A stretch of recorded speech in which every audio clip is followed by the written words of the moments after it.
I have so many questions, and I'm going to break down everything for you, including the 10-hour footage of his jail cell, which was released, which is actually missing a minute. They thought I wouldn't notice, but I did some digging. I did my research. Wait till you see what I uncover.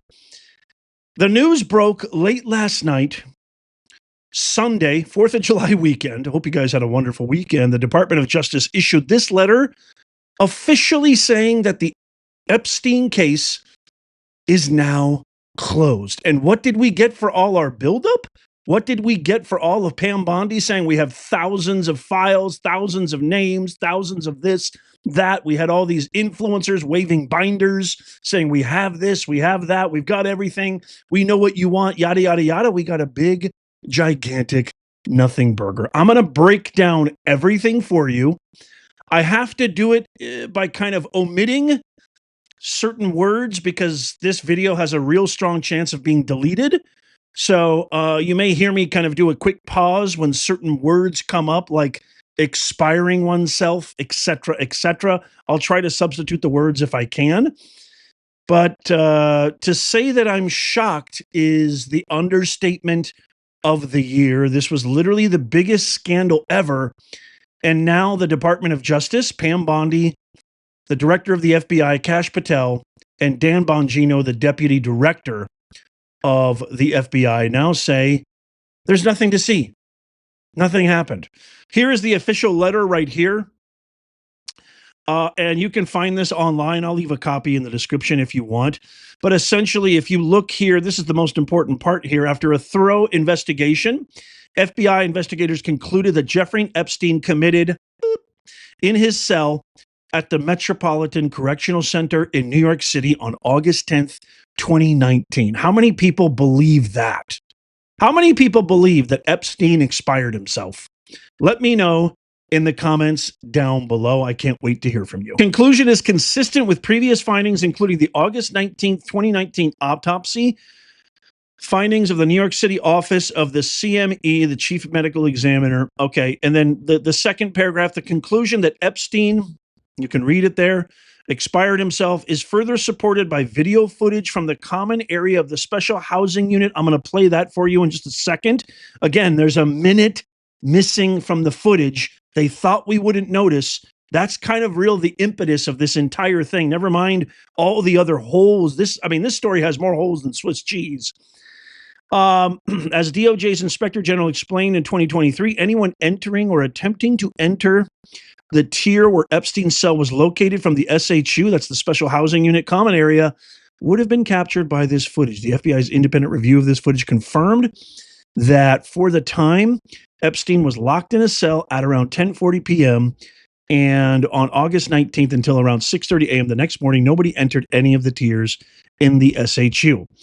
During this review, the FBI enhanced the relative footage by increasing its contrast, balancing the color, and improving its sharpness for greater clarity and viewability. The full raw and enhanced videos are available at the following link. So it's over 10 hours of footage, but look what I found. So I've got a lot to say about this door, obviously.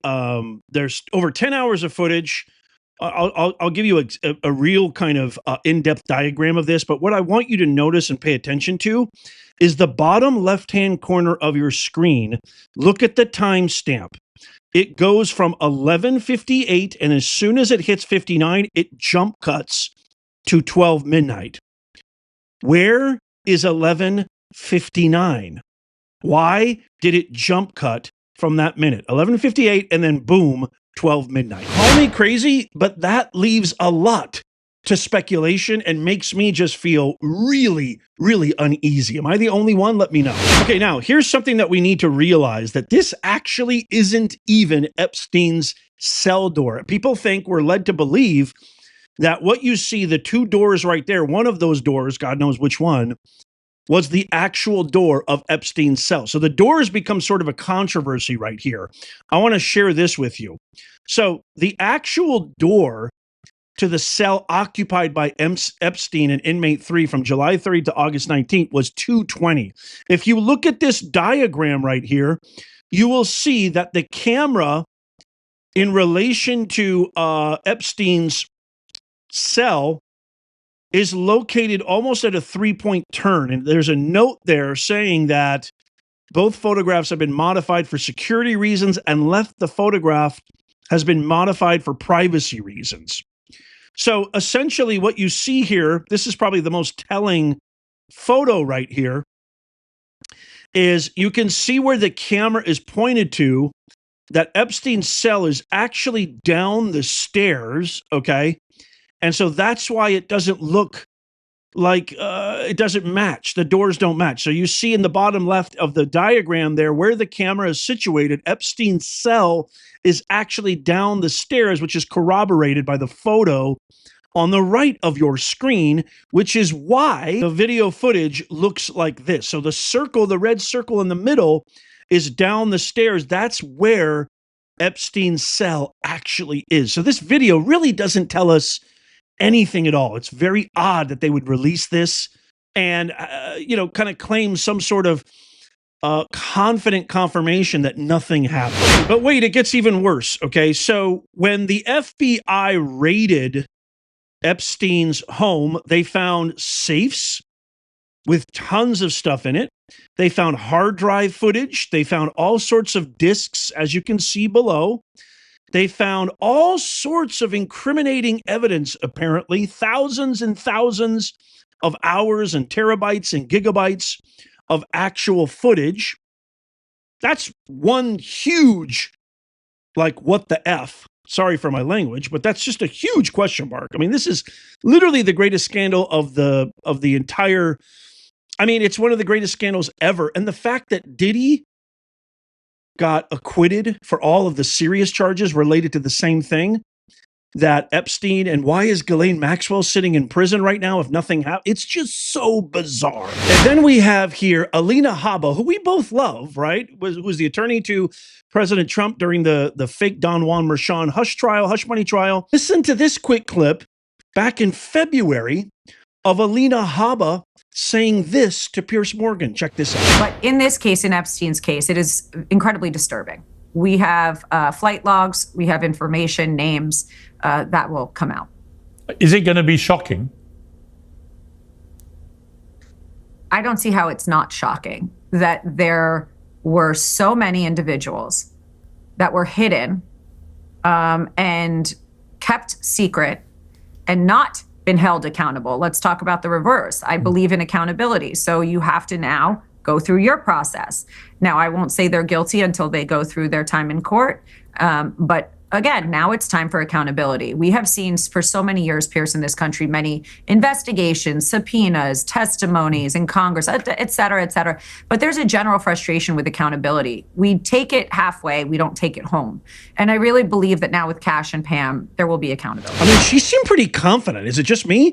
But somebody else who really instilled a lot of confidence in us, and probably somebody who's been faced with, maybe rightfully and justifiably so, the most disappointment, the most frustration from the base, from the voters who put Trump there in the first place, myself included, is Pam Bondi. Listen to what Pam Bondi says. I've got two clips to share with you because they're that important. The first clip, she says, they're on my desk. The next clip, she says, we've got truckloads of Epstein files. Why? DOJ may be releasing the list of Jeffrey Epstein's clients. Will that really happen? It's sitting on my desk right now to review. That's been a directive by President Trump. I'm reviewing that. I'm reviewing JFK files, MLK files. That's all in the process of being reviewed because that was done at the directive of the president from all of these agencies. So have you seen anything that you said, oh my gosh? Not yet. Okay. Well, we'll check back with you. You know what? I'm going to give her the benefit of the doubt. She said she was reviewing the files. Maybe she didn't have any idea what was going on. She didn't see anything specific. But in this next clip, okay, which followed just a few weeks after that, Bondi gets a little more specific. And this is where, I mean, things just start crumbling for me. And when I say crumbling, I say the credibility of this Department of Justice. Watch this. We all did. And the FBI handed over a couple hundred pages of documents. But, you know, Sean, I gave them a deadline of Friday at 8 a.m. to get us everything. And a source had told me where the documents were being kept. Southern District of New York, shock. So we got them all by, hopefully all of them, Friday at 8 a.m. Thousands of pages of documents. I have the FBI going through them, and Cash is also, now that we have Cash here, it's a game changer, of course, and Cash is going to, Director Patel is going to get us a detailed report as to why the FBI withheld all of those documents. Okay, I want to be clear because I think people got frustrated because they were expecting more. You were expecting more, and you didn't find out less than 24 hours before the release. You got a whistleblower that confirmed that there were way more documents that they were supposed to turn over, and then you found out just before that. Well, sure. And you're looking at these documents going, these aren't all the Epstein files. You know, there were flight logs, there were names and victims' names. And we're going, where's the rest of the stuff? And that's what the FBI had turned over to us. And so a source said, whoa, all this evidence is sitting in the Southern District of New York. Yeah. So based on that, I gave them the deadline, Friday at 8, a truckload of evidence arrived. It's now in the possession of the FBI. You know, it was also widely reported that Bill had a friendship or business or some kind of contact with Jeffrey Epstein, and that you were not, that was very upsetting to you. Did that play a role in the divorce at all in this process? Yeah, as I said, it's not one thing, it was many things. But I did not like that he'd had meetings with Jeffrey Epstein, no. Mm-hmm. Mm-hmm. And you made that clear to him? I made that clear to him. I also met Jeffrey Epstein exactly one time. Did you? Yes, because I wanted to see who this man was. And I regretted it from the second I stepped in the door. He was abhorrent. He was evil personified. I had nightmares about it afterwards. So, you know, my heart breaks for these young women because that's how I felt. And here I'm an older woman. My God, I feel terrible for those young women. It's awful. You felt that the moment you walked in? I didn't realize was awful. That. Yeah. Evil personified. Yeah, I'd say that's an understatement. But where are the clients? There were supposed thousands of victims. For who? Who were the victims for? Now, I'm probably going to get a lot of hate right here because I think a lot of you guys are fans of him, but I never really trusted Bongino. Even, you know, when his show was super popular, I just got a bad feeling from him. But I want to share a couple of clips. You know, Kash Patel went on Joe Rogan and said, there's nothing there. There's nothing there. Even though Kash has gone on multiple interviews with Glenn Beck, Benny Johnson, and so many other pundits and media saying, oh my gosh, the reason it's not coming out is because of Bill Gates. The reason it's not coming out, of course there's an Epstein list, right? Well, here's Bongino in 2023. And then I've got another clip. Again, even if I'm not a fan of him and I never trusted him, doesn't mean that he's not amazing and doesn't mean that he's not doing an amazing job, but these are just facts. So I just want to play a couple clips here because what I'm trying to do is I'm trying to concoct the totality of the story here. So here is really an interesting clip here of a difference between Bongino in 2023 and then in 2025 with that interview with Maria Bartiromo alongside Kash Patel saying there was nothing there. Watch. Listen, that Jeffrey Epstein story is a big deal. Please do not let that story go. Keep your eye on this. Catherine Rumler, we need to keep the heat on this case, folks.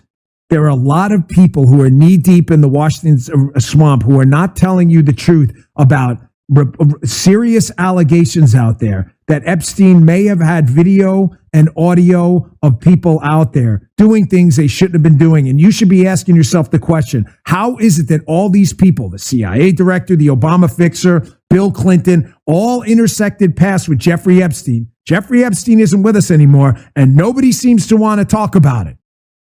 Outside of a few entrepreneurial media outlets saying, hey, this is a big deal. He killed himself.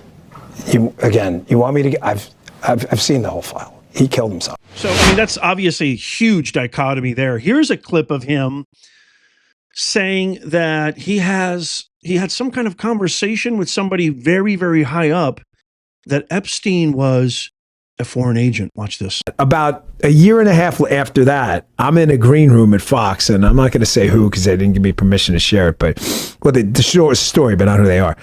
It says, you know, Epstein's an intelligence asset for people in the Middle East, right? I'm like, no, I didn't know that. I'm like, you sure that?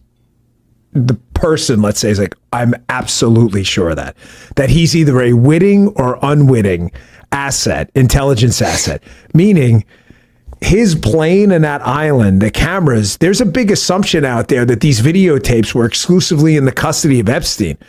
That's a huge mistake. The reason they wanted this story to go away is because there's an assumption like, oh yeah, Epstein had him. No, he wasn't the only one who had him, according to this source. These assets, that's why this blackmail story makes so much sense. Which Middle Eastern countries they are, I don't know. But this person, who's a very, very good reporter, I mean, aces, right? Swore Epstein was either a witting or unwitting intelligence asset, and they may have had his plane wired up, and they're the ones who have all this stuff. So the point is, to sum it up, how do you know some of these countries aren't going to some of these power players who aren't making decisions? Because, hey, you wouldn't want this video out there, right? There was also these reports that Epstein was some sort of a Mossad agent, you know, the Israeli Secret Service, that he was working with them or something like that. But here's just to kind of wrap all this up. No matter what the truth is, let's just give them the benefit of the doubt and say, you know what? You're right. There's nothing there. We investigated everything, even though we released it on a Sunday night of 4th of July weekend, hoping nobody would notice. By the way, the last time something like that happened, Joe Biden released. I don't even think he knew about it. Back in July, actually coming up on the anniversary, July, I think it was 21st, where Biden announced that he was stepping down. Wow. It's already been a year. It's amazing. Let's just give them the benefit of the doubt. One thing is capital T true. You gave binders to all these ridiculous so-called conservative influencers waving around. You announced there was thousands of files. You announced it's sitting on my desk. You announced you have the Epstein list, client list on your dossier, on your files, on your radar, what have you. You go on multiple media outlets promoting this, advocating for this, saying we're going to get to the bottom of it. We're all about radical transparency. You hype, and then Cash and Bongino go on multiple different media outlets and shows and say there's nothing there. It almost seemed like it was a play to ease the blow of this letter, to ease the blow of this huge nothing burger. Even if all of that was true that's in that DOJ letter, at the very least, I truly believe in my heart that this was handled so poorly and it looks so bad, not just on the Department of Justice, because I think these three guys should face some sort of repercussions. I don't know what, maybe not full resignation. I don't know, but something should happen. But the worst of the worst is it looks bad on Trump going into the primaries. It looks awful. This is just more fodder for the radical left, who's have the worst approval ratings in the history of their party, in the history of politics. And again, much like with Elon Musk's dissension, you're handing them another W on a silver platter without them having to earn it. It just looks absolutely awful. You should have released something tangible. So giving them the benefit of the doubt, at the very least, one could say they handled this piss poorly. I think that deserves an underline underneath it. I can't wait to get your thoughts on that. Now, what I really think has happened, okay? I think there are client lists. I think there are flight logs. I think there's enough evidence. I don't think for a second that this guy offed himself. Not for a second. Let me know if you do. I'd love to hear from you. I think that there is power and then there's power. And the whole phrase, the guy behind the guy, really makes a lot of sense in this instance. There's power and then there's real power. There's vegetable in chief Biden and then there's the puppet master. Something happened here. And I don't think it has to do with Trump being incriminated. Because if Trump was on the list, if Trump was in the videos and the logs, etc., I guarantee you Biden and Kamala would have released that, because that would have been a sure, powerful play to win the 2024 election 100%. It has nothing to do with Trump. Some extremely, profoundly, to the nth degree power elites, I mean, the ruling of the ruling class, are being incriminated here. They're on video. Something's going on. I mean, Prince Andrew is just a perfect microcosm to that truth. And they somehow got to Trump Trump told Pam Bondi, we're killing this. It's over. We can't do it. We're killing this. That's what I really think deep down in my heart is what happened. I could be wrong. It's very possible that I could be wrong. But like I said, at the very least, this was handled piss poorly. Let me know what you guys think in the comments down below. The case is officially closed. It's all over.